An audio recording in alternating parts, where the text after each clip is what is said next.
Hello বন্ধুরা, আজ আমি এক্সপ্লেন করব 2025 সালে মুক্তি পাওয়া এক নতুন অ্যানিমি যার নাম উইচ ওয়াচ। তো এপিসোডের শুরুতে আমাদের ফ্ল্যাশব্যাক দেখানো হয়, যেখানে নিকো মোরিহিতোকে বিদায় জানায় কারণ সে উইচ হোলি ল্যান্ডে যাচ্ছে তার উইচের পড়াশোনা করতে। তবে সে যাওয়ার আগে মোরিহিতোকে বলে যে তাদের ফিউচারে আবার দেখা হবে। এরপর আমাদের প্রেজেন্ট দেখানো হয়, যেখানে আমরা মোরিহিতোকে দেখতে পাই সে রাস্তা দিয়ে বাড়ি যাচ্ছিল, কিন্তু তখন আমাদের মোমোতারো নামের একজনকে দেখানো হয়। সে তার সঙ্গে কিছু গুন্ডা নিয়ে এসেছিল মোরিহিতোকে মারার জন্য, কারণ সে গ্র্যাজুয়েশনের দিন মোমোতারোকে অপমান করেছিল।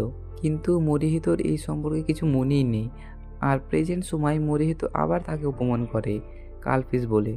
এটা শুনে মোমোতারো আরও রেগে যায় আর মোরিহিতোকে মারতে এগিয়ে আসে, কিন্তু মোরিহিতো তাদের নাম মেরে শুধু এড়িয়ে যাচ্ছিল।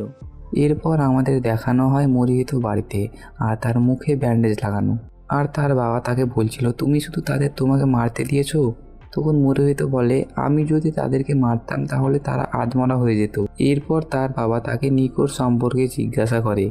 তখন মোরোহিতর নিকোর কথা মনে পড়ে, সে কিভাবে তাকে বারবার প্রবলেমে ফেলতো।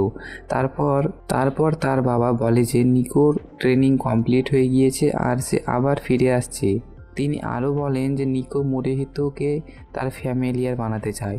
তারপর তার বাবা আরও বলে যে উইচরা সাধারণত অ্যানিম্যালদের ফ্যামিলিয়ার বানায়, কিন্তু হিস্টোরিতে এমন কিছু হয় যে কারণে তারা এখন ওগারদের ফ্যামিলিয়ার বানায়।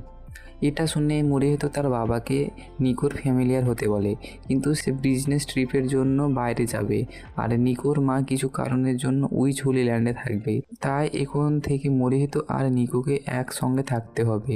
এটা মোরোহিতের জন্য অনেক শকিং ব্যাপার ছিল। অন্যদিকে আমাদের নিকোকে দেখানো হয়, সে ঝাঁটাই করে উড়ে আসছিল আর সে মোরোহিতের সঙ্গে থাকার জন্য অনেক এক্সাইটেড ছিল। তারপরের দিন আমাদের মোরোহিতোকে দেখানো হয়, যেখানে মোরোহিতো নিকোর জন্য অপেক্ষা করছিল, আর সে ভাবছিল ছোটোতে নিকো মোরোহিতোর নাম ঠিকভাবে উচ্চারণ করতেই পারতো না, আর সে তাকে মুইচান বলে ডাকতো।